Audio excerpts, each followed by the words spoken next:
দুখন সব দুখনে তামোল কি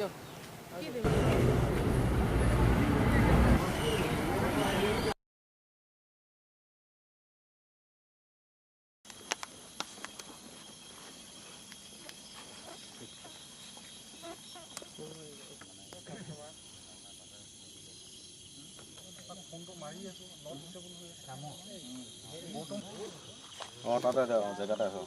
একদম স্পট মই এট প্ৰেজেণ্ট একো গম পোৱা নাই আগতীয়াকৈ ক'ব পাৰিম আজি আহিলে ট্ৰেইনটো পাম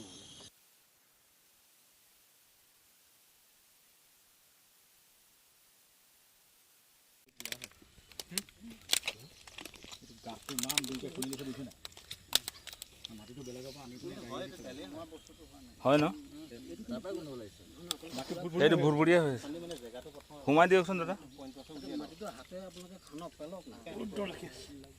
ওপৰৰ পৰা যিটোকে উলিয়াই নিব সেইটো বা আমি জেগাটো উলিয়াই ল'ব তাৰপিছত খান্দিলে কি হ'ব সেই জেগাটোত আমি কোন নালাগে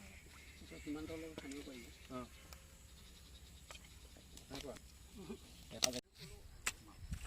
আপোনাৰ পুৰা নাম জ্বলি আছে গোলাঘাটত এতিয়া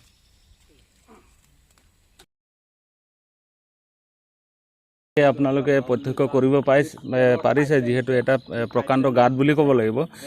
সেই যি গাঁতটো দেখিছে সেই গাঁতটোৰ তলত আমাৰ অইল ইণ্ডিয়াৰ যিটো পাইপ গৈছে আপোনাৰ শিলিগুৰিলৈ গৈছে এই পাইপডালেদি শিলিগুৰিলৈ তেল যোৱা বুলি আমি আজিহে অৱগত যিহেতু অইল ইণ্ডিয়াৰ মানুহ আহি কথা পাতি থকা শুনিছোঁ আমি অকণমান এসপ্তাহ আগত আমাৰ ঊৰ্ধ্বতম কৰ্তৃপক্ষৰ নিৰ্দেশত আমি এটা বৈঠক কৰিছিলোঁ থানাত যিহেতু তাৰপিছত আমাক ক'লে যে নুমলীগড়ৰ পৰা যিটো পাইপ গৈছে সেই পাইপটো লিকেজ কৰি পেলাই এচাম দুষ্ট চক্ৰই তাৰ পৰা তেল চুৰি কৰিছে বুলি এটা প্ৰকাণ্ড গাঁত আৰু সেই গাঁতটো মানে আপোনাৰ ভৰিত দিলে সোমাই যায় যিটো বাগানৰ নলা সেই নলাটোত গাঁত খান্দি পেলাই এটা তলৰ পৰা ভেল্ভ এটা লগাই পেলাই তেওঁলোকে এটা ছিষ্টেমেটিকত তেলটো উলিয়াই লৈ গৈছে বুলি আমাক অইলৰ মানুহে ক'বলৈ দিয়ে যিহেতু আমাৰ আৰক্ষী প্ৰশাসনৰ আমাৰ আই চি ছাৰো আছিলে সেইমতে আমি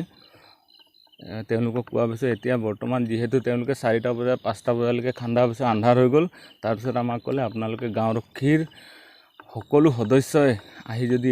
আজি নিশাটো নৈক্য পাহাৰাটো দিয়ে আমি ভাল পাম তাৰপিছত আমি ঊৰ্ধ্বতম কৰ্তৃপক্ষক সুধিলোঁ তেওঁ ক'লে তোমালোকে পাহাৰা দিয়া কিন্তু সেইটো হাতীৰ কৰিডৰ হয় কিন্তু আমি এই জেগাত যে ৰৈ আছোঁ আমি নিজে গম পোৱা নাই কিয় ৰৈ আছোঁ আমাৰ ভয় ভাৱ একো নাই খালি আমাৰ জেগা টুকুৰা এটা বিস্ফোৰণ নহওক কাৰণে আমি সকলোৱে গাঁওৰক্ষী বাহিনী সকলো সদস্যই কষ্ট কৰি পেলাই আজি নৈক্য পাহাৰা দিম বুলি ভাবিছোঁ